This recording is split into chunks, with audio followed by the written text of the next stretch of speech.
کی کوشش کرتا ہے. اس لیے جو ہمارا معاشرہ ہے یہ آیا سارا کچھ اس کو جو ہے دور کرنا چاہیے. اور اس بنیاد پر بسا اوقات انسان جو ہے رشتے کو بھی ختم کرنے کی کوشش کرتا ہے. ایک چھوٹی سی مثال دیتا ہوں.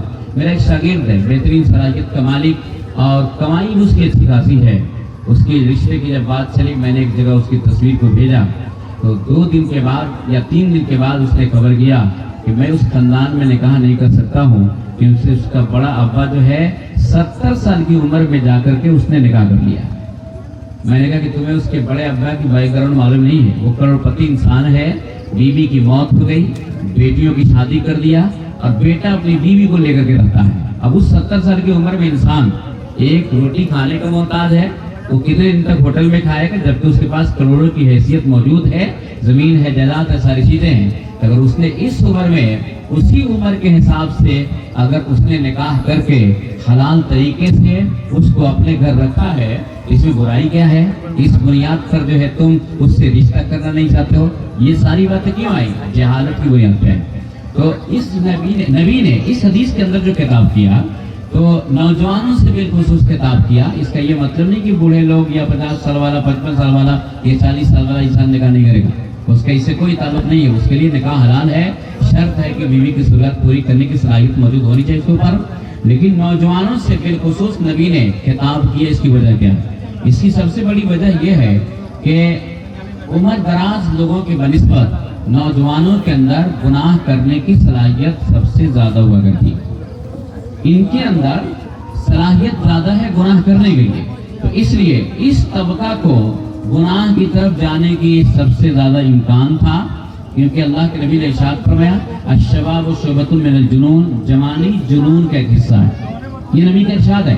آج سے 30 سال پہلے, 40 سال پہلے شاید انسان اس حدیث کو نہیں سمجھ سکتا تھا اپنے معاشرتی زندگی کے اعتبار سے. لیکن آج کے جو حالات ہیں, عمر 12 سال کی ہے, 15 سال کی ہے, ایک دوسرے سے کنٹیکٹ ہے, بھاگ جانا, راتوں رات چیٹنگ کرنا, باپ کی عزت کا لحاظ کرنا, یہ ساری چیزیں جب آج ہمارے معاشرے کے اندر آئی تو برسوں پہلے جو نبی نے کہا تھا کہ جوانی جنون کا ایک حصہ ہے, ان کے اوپر جنون طاری ہے, اور یہ اپنی جنون کی تکمیل کے پیچھے نہ باپ کی عزت کا خیال کرتے, نہ بھائی کی عزت کا خیال کرتے, نہ خاندان کی عزت کا خیال کرتے, نہ یہ سمجھتے کہ ہم ایسی حرکت کرتے ہیں, کسی کے ساتھ بھاگتے ہیں یا بغیر جو ہے یہ غیر مناسب رشتہ کر کے ہم اپنی زندگی گزارتے ہیں. میرے بھائی کا رشتہ رکے گا, بہنوں کا رشتہ رکے گا, گھر والے کو سماج میں جو ہے لوگ جو ہے اس کے چھانٹ دیں گے, گھر سے بے گھر کر دیں گے. یہ ساری چیزیں ان کے دماغ کے اندر سوچنے کی صلاحیت نہیں. ایک جنون ہے, پاگل پن ہے, ابھی ان کو بھاگنا ہے, اس کام کو کرنا ہے. تو یہ طبقہ جو نوجوان ہوگا, اس طبقہ کو سب سے زیادہ گناہ کرنے کا امکان تھا. تو پیغمبر اسلام نے اسی طبقہ سے بالخصوص خطاب کیا یا معاشر الشباب من استطاع منکم الباءۃ فلیتزوج. اے نوجوانوں کی جماعت, تم میں جو شادی کی صلاحیت رکھتا ہو شادی کرے. یہاں ایک لفظ نبی نے ارشاد فرمایا کہ جو استطاعت رکھتا ہو. استطاعت سے مراد یہ نہیں ہے کہ بہت بڑی طاقت اس کے پاس ہو, اس کے پاس بہت زیادہ طاقت ہو, یہ مراد نہیں ہے. استطاعت سے مراد یہ ہے کہ شادی سے پہلے, شادی کے بعد کی جو ضروریات ہے, ان ضروریات کو بیوی کے حوالے سے پورا کرنے کی صلاحیت موجود ہو. مثلا شادی کر کے لائے گا تو رکھے گا کہاں؟ مکان کا انتظام اسے کرنا ہوگا. سلائے گا کس چیز پر؟ اپنے حساب سے پلنگ ہے, چوکی ہے, یا جو چیزیں ہیں اس کو اپنی صلاحیت کے اعتبار سے انتظام کرنا اس کے اوپر لازم اور ضروری ہے. کھلائے گا کیا, کس طرح کے اس امور کھانا داری کے تعلق سے کن کن چیزوں کی ضرورت پڑے گی. بیلا ہے, چوکی ہے, توا ہے, ایک دو انسان دوسرے ساتھ جو زندگی گزارتے ہیں جن چیزوں کی ضرورت پڑتی ہے, ان ساری چیزوں کو پورا کرنے کی صلاحیت نبی نے کہا کہ پہلے اپنے گھر پیدا کرو, تب فرمایا فلیتزوج, بس اب اس کے بعد دیکھا کرو. یہ ہمارے وہاں برعکس ہو گیا. مکان تو بنا لیا, ایک خالی رکھا بالکل. کیوں کہ جہیز کے بہت سارا سامان مانگ کے لایا ہے, اور اسی ساری چیزوں سے اپنے گھر کو سجائے گا, اس گھر کو جہیز بارونق بنانے کی کوشش کرے گا. ایک بات یاد رکھیے گا, جہیز جو کچھ دیتا ہے لڑکی کا باپ, شرعی اعتبار سے ملکیت تو اس لڑکی کی ہوتی ہے. یعنی وہ پلنگ بھی لے کے آئی ہے نا, ملکیت اس کی ہے. ایک چھوٹا سا بھی سامان لے کر آئی ہے تو اس کی ملکیت ہے, بغیر اس کی اجازت کے دوسرا استعمال نہیں کر سکتا ہے. اسی لیے آپ دیکھتے ہیں جب چھوڑ چھوڑا ہوتا ہے سب کا حساب کر کے یا تو ہرجانہ کے طور پہ دیجئے, نہیں تو وہ سامان واپس کر دیجئے. کیوں؟ اس لیے کہ ملکیت اس کی ہے. وہ جو کچھ لے کے آئی ہے ملکیت اس کی ہے, اس کی ہے, اور باپ نے اسے دیا. جتنا کچھ دیا, یہ سب کچھ دینا شادی کا حصہ نہیں ہے. अगर बाप पलंग नहीं देगा, फर्नीचर नहीं देगा, इन सारी चीजों को में से कुछ नहीं देगा तो निकाह होगा ही नहीं। ये शादी का हिस्सा नहीं है। और ना लड़की के बाप को भी ये सारी चीजें देना फर्जी वाजिब है। देता है तो सिर्फ पीछे जो है सोच है कि कहीं सास ताना ना देने लगे, नहीं देंगे तो सास ताना देगी, ननद ताना देगी, और घर के दूसरे अफराद ताना देंगे। या एक सोच ये पैदा हुई कि वो बोलता है बाप, हालांकि गलत है उसका कहना, वो बोलता है कि मैं इसलिए देता हूँ अपनी बेटी को सारा कुछ ताकि मरने के बाद तो वरासत इसको देना नहीं है, तो कम से कम उसके बदले में हम इतना सारा कुछ दे देते हैं ताकि उससे उसके दिल को तसल्ली हो जाए। वरासत का दहेज से कोई ताल्लुक नहीं है। बाप मरेगा वरासत जारी होगी, बाप मरेगा वरासत जारी होगी, बेटी का भी हक बनेगा, बेटा का भी हक बनेगा।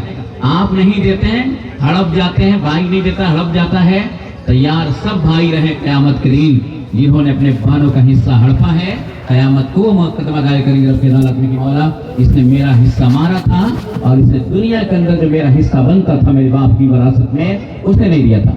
ये सोच गलत है। बाप अगर ये सोचता है कि मैं दहेज उसको वरासत नहीं दूंगा या नहीं करूंगा, कम से कम दहेज का सारा सामान दे देता हूँ, और उसको बसा औकात लोग शुमार भी करते हैं कि मैंने बेटी की शादी में ये खर्चा किया वो खर्चा किया, उसकी मोहब्बतें थी वो सारा कुछ कर दिया, उसका ना जो उससे वरासत से ताल्लुक है ना उसके हिस्से में उसको वजह किया जाएगा।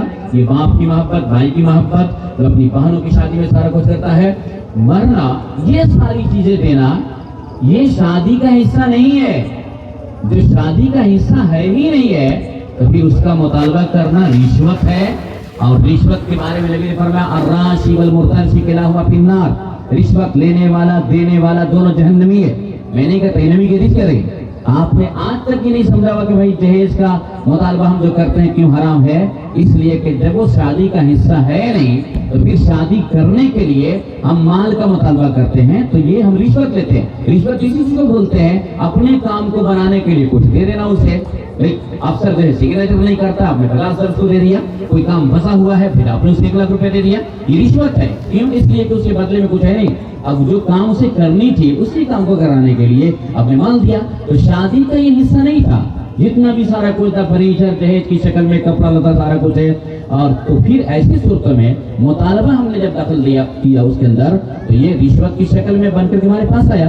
तो वो सारी चीजें शादी का हिस्सा नहीं है। इन सारी चीजों को पूरा करने की सलाहियत तो पहले नबी ने मर्दों को कहा कि तुम अपने अंदर सलाहियत पैदा करो, मकान का, रहने सहने का इंतजाम करो, उसके लिए तुम्हारे खानादारी के ताल्लुक से जितनी सारी चीजों की जरूरत पड़ती है तुम्हारे ऊपर लाज़िम जरूरी है। ये पैगंबर इस्लाम ने मर्दों से खिताब किया और इनके ऊपर ये सारी चीजें जो है जिम्मेदारी के तौर पे रखा। तो फिर मैं आप गार्जियनों से भी कहूंगा कि आपके दिमाग में बात फिट होती है, बेटा जवान हो गया शादी कर देनी है, लेकिन बेटे को इस काबिल बनाइए पहले कि शादी के बाद आपको नहीं तो कम से कम अपनी बीवी की जरूरत को पूरी करने की सलाह पैदा करे।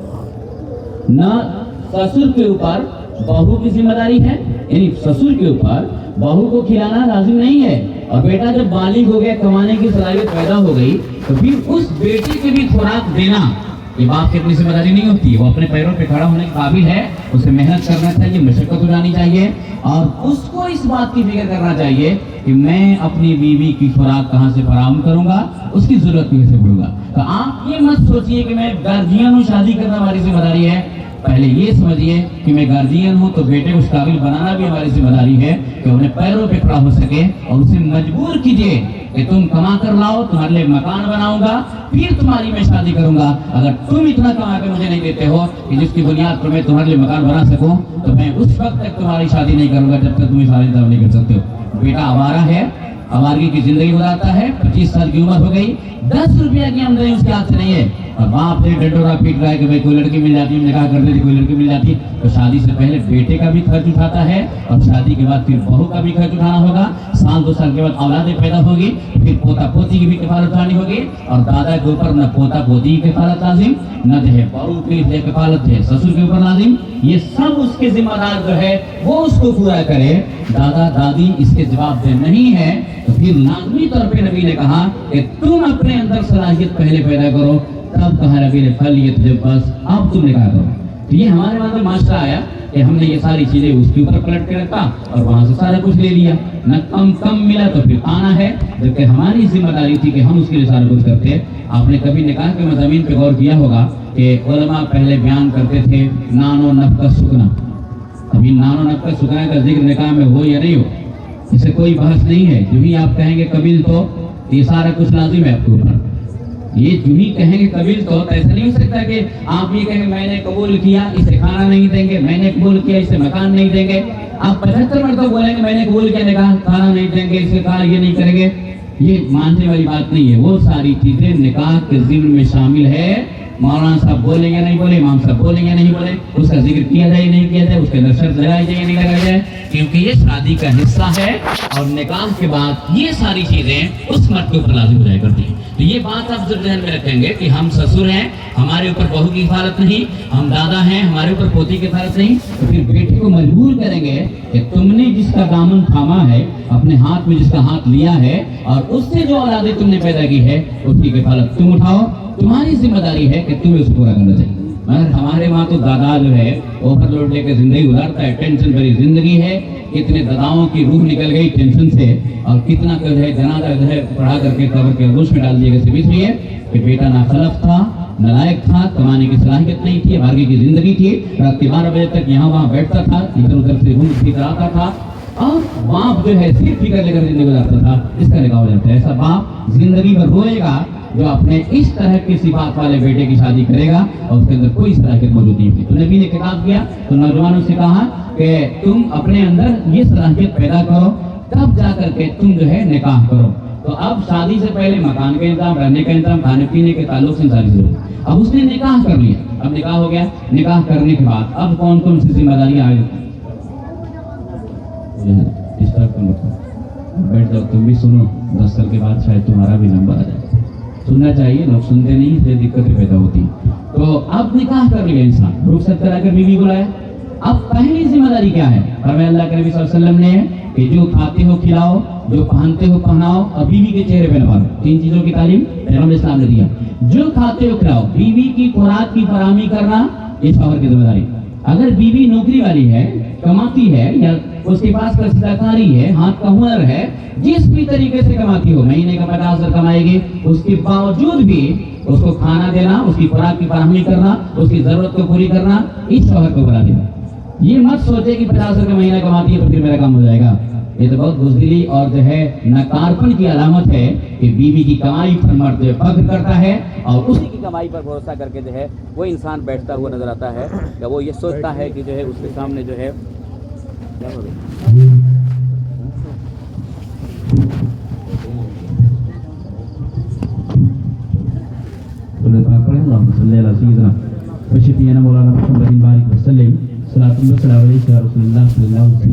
क्योंकि खुराक की फराहमी शौहर की जिम्मेदारी है। तो फिर औरत पे कमाना ये फर्ज वाजिब नहीं है। उसके पास अपने हाथ का हुनर है, वो कमाती है कि चलो भाई शौहर की मदद हो जाए, वो अलग समझता है, लेकिन शौहर उसे कमाने पे मजबूर नहीं कर सकता। शौहर इस बात के लिए नहीं ताना दे सकता कि तुम्हारे हाथ से आमदनी क्यों नहीं आती है, क्योंकि शरीयत ने औरत के ऊपर किफायत नहीं रखी। शौहर ने औरत के ऊपर जरूरत पूरी करने की जिम्मेदारी नहीं रखी। हाँ, शौहर चला जाए, इसके पास हुनर है, फिर बच्चों की जिम्मेदारी आ गई, तो फिर ये जिम्मेदारी मुंतकिल हुई इसकी बीवी माँ की तरफ, वो एक अलग समझता है। लेकिन शौहर बाहयात है तो फिर कमाने की जिम्मेदारी इसकी है, खुराक फराहमी की जिम्मेदारी इसकी है। वो करोड़पति भी औरत होगी फिर भी जो है ये 50,000 का महीना कमाने वाला, 20,000 का महीना कमाने वाला, शरीयत ने इसी के ऊपर बीवी की खुराक रखी। तो और इस बीवी की खुराक की जिम्मेदारी पूरा करने के लिए कमाना फर्ज है इंसान के लिए। ये इतना कमाना जिससे बीवी की जरूरत पूरी हो जाए, औलाद है तो फिर औलाद की जरूरत पूरी हो जाए, इतना कमाना मर्द के ऊपर फर्ज है। अल्लाह के नबी ने फरमाया तलब कसबिल हलाल फरीज़तुन बाद फर्ज़िल्लाह, इसके हलाल का तलब करना अल्लाह के फरीज़े के बाद ये फर्ज इंसान के ऊपर। पहले कहा अल्लाह के फरीज़े के बाद, इसका मतलब कि अल्लाह का जो फरीज़ा है वो मुकद्दम है, और उसके बाद जो है फिर इसकी जिम्मेदारी इसके ऊपर दी गई। तो कहा कि रिज़्क़े हलाल तलब करना, इसमें काबिल तवज्जो बात है, हराम रिज़्क़ नहीं। इसलिए मैं माइक पे बोलता हूँ कि औरतों को भी खुसूस, अगर आपको लगे शादी के बाद कि मेरा शौहर 2 नंबर की कमाई मुझे खिलाता है, रिश्वत का माल खिलाता है, चोरी का माल खिलाता है, मिलावट वाला माल खिलाता है, या दफातर में बोले जाने वाला अल्फाज, चालू चाय, स्पेशल चाय, टेबल खर्च, ये सारा कुछ मिठाई खाने के लिए, ये जो अल्फाज निकाले गए रिश्वत के लेने के नए नए शब्द दिए। बीवी को मालूम है कि टेबल खर्च से हमें जो खाना खिलाता है, बीवी को मालूम है उपरवार की कमाई से हमें खिलाता है, बीवी को मालूम है कि रिश्वत का माल हमें खिलाता है, पहली मुखालफत बीवी को करना चाहिए और उसे जान करके बोलना चाहिए कि कभी तो तुमने किया है रिज़्क़ हलाल खिलाने के लिए, रिज़्क़ हराम खिलाने के लिए नहीं।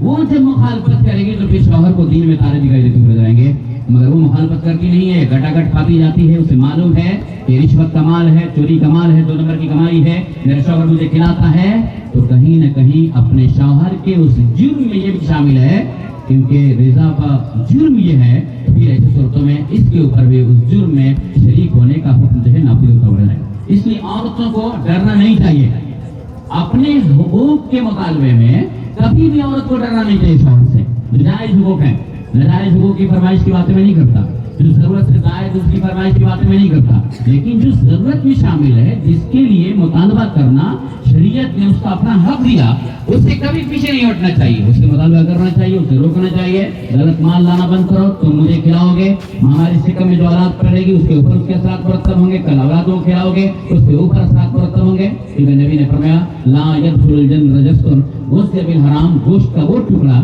जिसकी परवरिश हराम की वजह से की जाए वो जन्नत के अंदर दाखिल होगा। अब खाते रहिए, हम खाते रहे, कोई भी खाता रहे, बीवी को खिलाइए, बच्चों को खिलाइए, किसी को भी खिलाइए, वो हराम ग़िज़ाओं के असरात जब जिस्म के ऊपर मुरतब होंगे, पहले जहन्नम में डाल को हराम की जुई हुई चर्बियां, फिर इसे पिलाएंगे, फिर अल्लाह को रहम आएगा तो वो जन्नत की ज़िंदगी अता फरमाएगा। वरना नबी साहब फरमाते हैं कि जिस गोश्त की परवरिश हराम ग़िज़ा से की जाए तो जन्नत के अंदर दाखिल नहीं हो सकता। मैं नहीं कहता, उस नबी का फरमान है जिसका कलमा आप पढ़ते हैं, हम भी पढ़ते हैं, और उनके जरिए से हमें और आपको ईमान की रोशनी। इसलिए हलाल खाइए और हलाल बीवी खिलाइए ताकि अच्छे असरात मुरतब हो, औलादें जो पैदा हो उनके ऊपर भी बेहतर असरात मुरतब होते बने। हमने इन रिज़्क़ की जो है पाकीज़गी को दुरुस्त नहीं रखा तो फिर औलादें वैसे पैदा हो रही है कि 7 साल की उम्र में तावीज़ लेने के लिए दौड़ जाते हैं, 9 साल की उम्र में बेटा बेटी का तावीज़ लेने के दौड़ पड़ते हैं। तावीज़ के जरिए से अपने बेटा बेटी को सुधारने की कोशिश कर रहे हैं, मगर कभी आप हम गौर नहीं करते कि भाई हमने जो खिलाया है उसके असरात भी मुरतब हो रहे हैं। इसलिए इस तरफ भी इंसान को तवज्जो देने की जरूरत करनी चाहिए कि हमारे वहाँ ये असरात क्यों मुरतब होते चले जा रहे हैं। तो फरमाया अल्लाह के नबी ने कि रिज़्क़ हलाल तलब करना ये अल्लाह के फरीज़े के बाद फर्ज है, क्योंकि निकाह उसने कबूल किया है तो रिज़्क़ की जिम्मेदारी इस्लाम ने उसके ऊपर आयत की। तो फरमाया कि तुम जो खाते वो खिलाओ। इसका ये मतलब नहीं है कि अगर इस वक्त मैं चिकन मटन खाऊं मिसाल के तौर पर तो इसी वक्त जो है मेरी बीवी भी चिकन मटन खाए, मेरी औलाद भी चिकन मटन खाए, ये नहीं। इससे मुराद ये है कि जितना उम्दा खाना तुम खाना पसंद करते हो उतना उम्दा खाना अपनी बीवी और बच्चों को भी खिलाओ।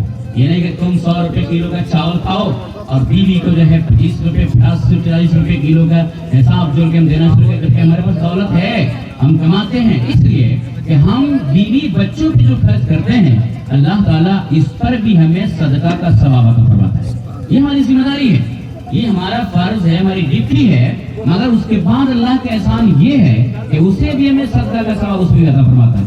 फरमाया अल्लाह के नबी ने कि महमान फक्ता फवलका सदक़तुन, जो कुछ तुम खर्च करते हो अल्लाह उसे सदका बना देता है। हत्ता लुक़मत लती तफ़ी मिरातिक, यहाँ तक कि वो लुक़मा जिसको तुम अपनी बीवी के हलक में डालते हो अल्लाह उसमें भी सदका का सवाब अता फरमाता है।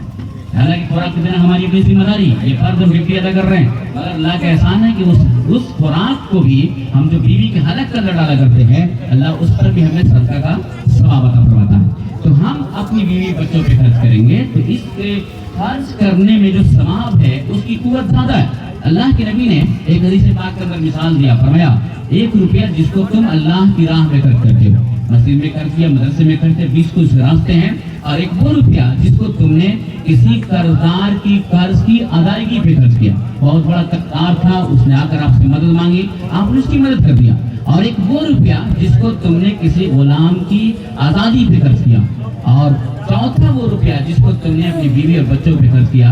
अल्लाह के नबी फरमाते हैं इन चारों रुपयों में सबसे ज्यादा अजर और सवाब वाला वो रुपया है जिसको तुमने अपनी बीवी बच्चों के ऊपर खर्च किया, क्योंकि हमारे पास जिम्मेदारी फर्ज के तौर पर बीवी और बच्चों की हिफाजत है, मगर अल्लाह की राह में खर्च करना ये हमारे लिए उमूर ज़ायदा है, यानी हमारी जरूरत से ज्यादा है तो फिर हम अल्लाह की राह में देंगे। अगर हम अल्लाह की राह में नहीं देते, हमारे पास नहीं है, तो क़यामत ये नहीं पूछा जाएगा कि तुम्हारे पास नहीं था, तुमने नहीं दिया, तुम्हें आज़ाब कर दिया जाएगा। और है और झूठ बोलते कि मेरे पास कोई नहीं है तो फिर वो झूठ बोलना एक अलग से मसला हो गया।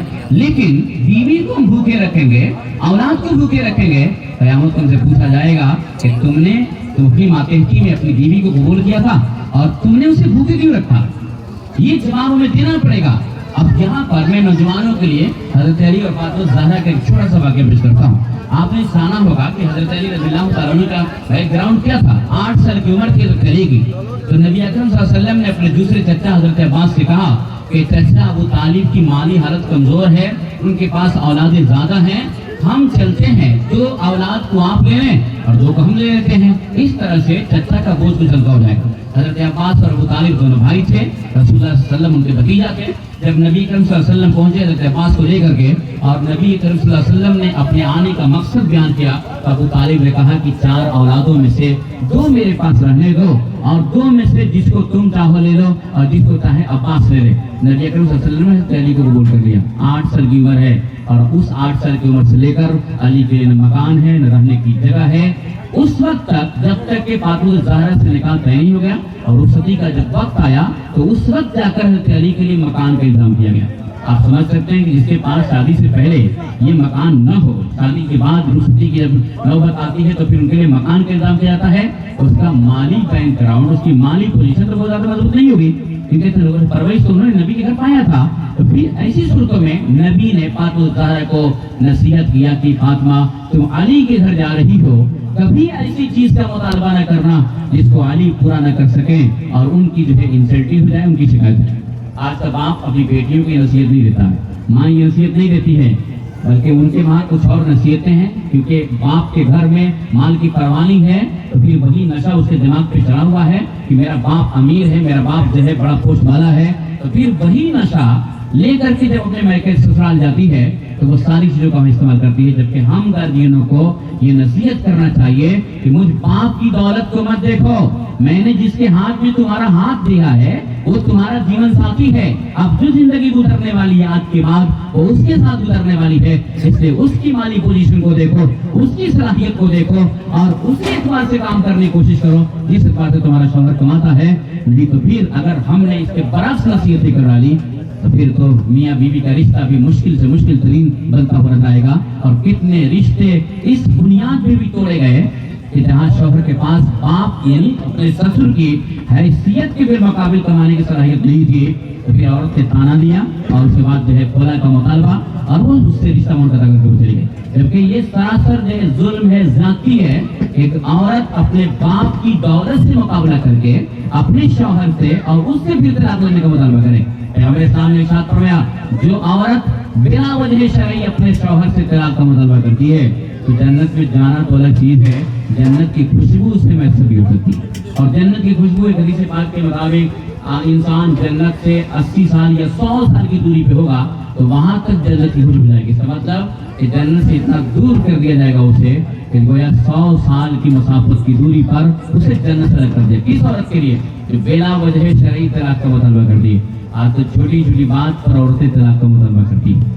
तो ये सजाइए कि नहीं, रिश्ता टूटता है, बाप बिना समझी का मुजाहरा करता है, सास बिना समझी का मुजाहरा करती है, जिसकी बुनियाद पर छोटी छोटी बातों पर तलाक का मुतालबा और वो अच्छा खासा घर जो है तबाही और बर्बादी के दिखाने पे पहुंचता हुआ नजर आएगा। तो ये नबी ने नसीहत किया कि तुम अली के घर जा रही हो, कभी अली से ऐसी चीज का मुतालबा न करना जिसको अली पूरा कर सके। अली सफर पे हैं या किसी काम में है, 8 जब तशरीफ लाते हैं घर तो 8 पहर का वक्त गुजर गया है, 4 घंटे का एक पहर हुआ जाता है, तो 8 पहर का वक्त गुजर गया है और फातिमा ज़हरा के पास खाने के लिए कुछ भी नहीं है। अली ने कहा फातिमा खाने के लिए है तो कुछ हाजिर करो।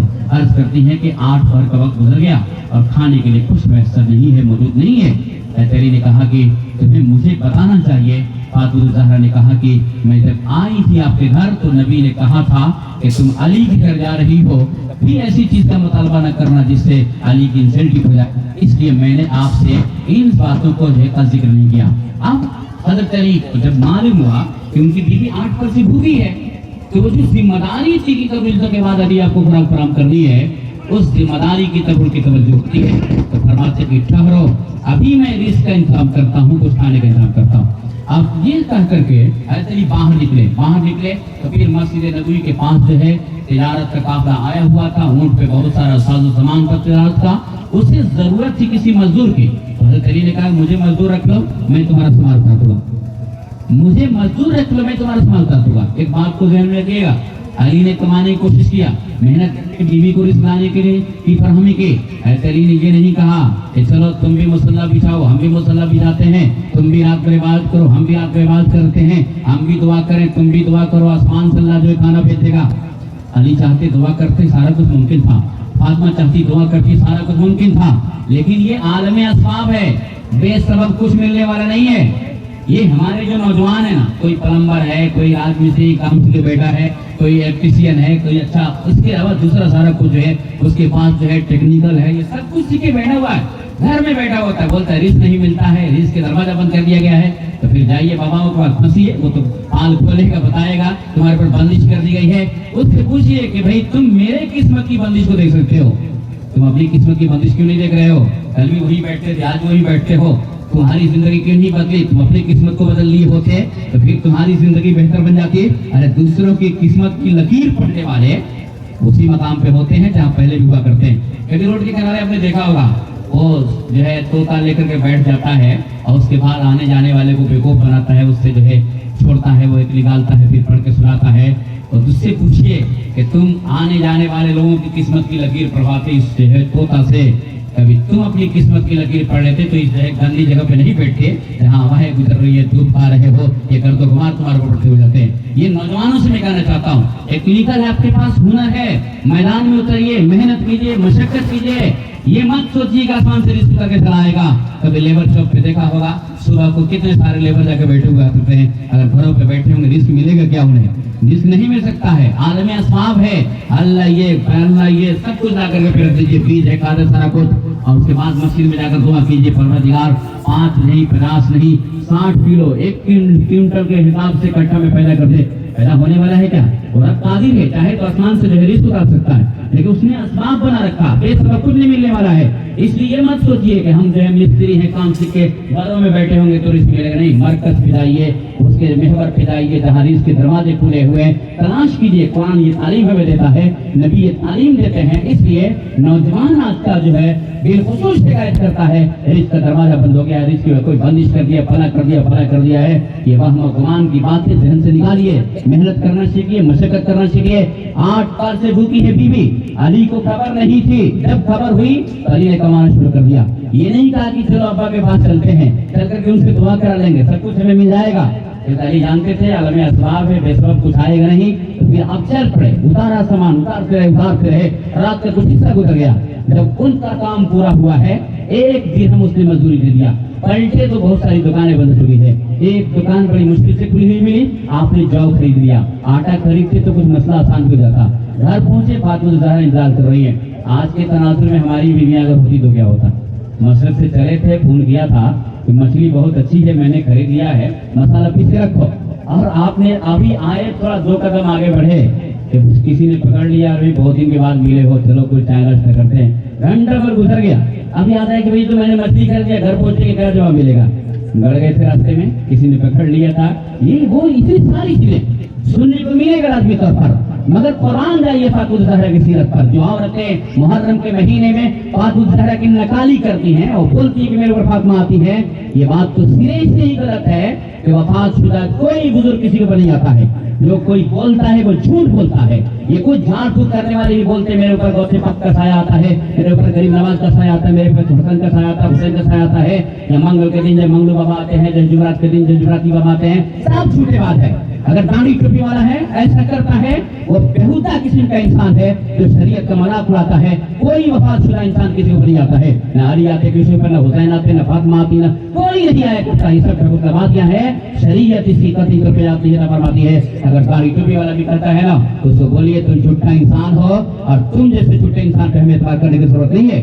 آپ کی جو ہے مجبوریاں رہی، آپ نے پیسے بھی دیے، اس کی ہمت بھی بڑھاتے رہے، وہ جھوٹ بولتا رہا، شریعت کے خلاف کام کرتا رہا، اور آپ اسے پیسہ دے کر کے تھے اس کو آگے بڑھاتے رہے۔ یاد رکھیے گا قرآن کہتا ہے ولا تعاونوا علی الاثم والعدوان، کہ تم جو ہے گناہ اور سرکشی پہ ایک دوسرے کی مدد مت کرو، گناہ اور کرنے والے کی مدد کرنا بھی گناہ ہوا کرتا ہے۔ تو پھر ایسی صورتوں میں اگر ایسے ڈھکوسلا بازوں کے پیچھے ہم چلیں گے، ان کے ان ڈھکوسلا بازوں کے پیچھے جائیں گے جس کی شریعت سے کوئی جس کا تعلق نہیں ہے، वफात शुदा बुजुर्ग या तो जन्नत की बहारों में, इंसान जो वफात पाया जन्नत की बहारों में, तो जन्नत की बहारों को छोड़ के आएंगे, ऐसी औरत के ऊपर फातिमा आएंगे, ऐसे मर्द के ऊपर हुसैन आएंगे। और अगर कोई इंसान वफात के बाद अगर उसके अजाब में मुतला कर दिया गया, फुर्सत है क्या अल्लाह के अजाब से निकल के आने के लिए? ये सब कुछ रखवादियां हैं। कोई इसलिए आती जो मेरी माँ और बहन है, वो इस मुहर्रम महीने, हराम के महीने में जो अपने ऊपर इमाम हसन हुसैन फातिमा अली को बुला करके ये जो ढकुसलाबाजी की बातें करती है, उन्हें फातिमा की सीरत याद रखनी चाहिए। समाज ये नहीं करती है फातिमा की जेब क्यों हो गई, बल्कि हाथ से लिया है उस जौ को और उसे पीसती है, रोटी तैयार करती है, अली के सामने खाना लाकर हाजिर कर देती है। जब फातिमा ज़हरा का इंतकाल हो गया, हज़रत अली कहा करते थे, सच फरमाया पैगंबर इस्लाम ने कि फातिमा दुनिया की तमाम औरतों में सबसे बेहतर औरत है। ये किरदार है। मैं नौजवानों को कहना चाहूंगा, अली के सामने क्या मजबूरी थी कमाने के लिए? मजबूरी यही थी कि अली आपने कबील तो किया है, फातिमा 8 पैसे भूखी हैं। पहले आपको इल्म नहीं था, लेकिन अब इल्म हो गया। अगर आपने फातिमा को खुराक फराहम नहीं किया तो दावरे महशर के सामने फातिमा कल क़यामत को फरियाद करेंगे, मुकदमा दायर करेंगे और अली आपको जवाब देना पड़ेगा। जो जिम्मेदारी थी इस फराहम करने के लिए, जिसको शरीयत ने फर्ज करार दिया था, उस जिम्मेदारी को एहसास करते हुए हज़रत अली ने कमाने की कोशिश किया, मेहनत किया, तो फिर जाकर के फराहम कर दिया। मैं उन सारे नौजवानों से बोलूंगा, शादी के 5 साल गुजर गए, अभी भी ताश की पत्तियां उलट रहा है, अभी भी फुटबॉल खेल रहा है, अभी भी कुछ आता जाता नहीं, इस नेता की रैली में चला गया, उस नेता की रैली में चला गया, आपने जाकर वहां जो है चिकन मटन खा लिया, आपने जाकर समोसा खाया, सब कुछ खाया, अभी भी घर पे तरसती रही, बच्चे तरसते रहे, स्कूल की फीस देने के लिए पैसा नहीं है, अच्छा लिबास पहनने के लिए पैसा नहीं है, और ये ताऊ के पीछे दौड़ता रहा, ताश की पत्तियां उलटता रहा। ऐसे सारे नौजवान क़यामत के दिन जब उनकी बीवियां लाकर खड़ी करेंगी, उनकी छोटी छोटी औलादें लाकर खड़ी करेंगी, परवरदिगार ये मेरा बाप था, मेरी किफायत करना इसकी जिम्मेदारी थी। सवाल इससे पूछ कि ये बाहर जाकर खुद तो खा लिया करता था, मुझे क्यों भूखा रखा करता था, मेरी जरूरत क्यों नहीं पूरी करता था? तो ये कहेगा क्या कि फला के पार्टी में हम गए थे तो फिर ये बहुत सारा कुछ हुआ? ये भूल जाइएगा, कोई पार्टियां क़यामत को काम आने वाली है। इसलिए जो आपकी अपनी फराइज है, उस फराइज को अदा करने के लिए मेहनत कीजिए, मुशक्कत कीजिए।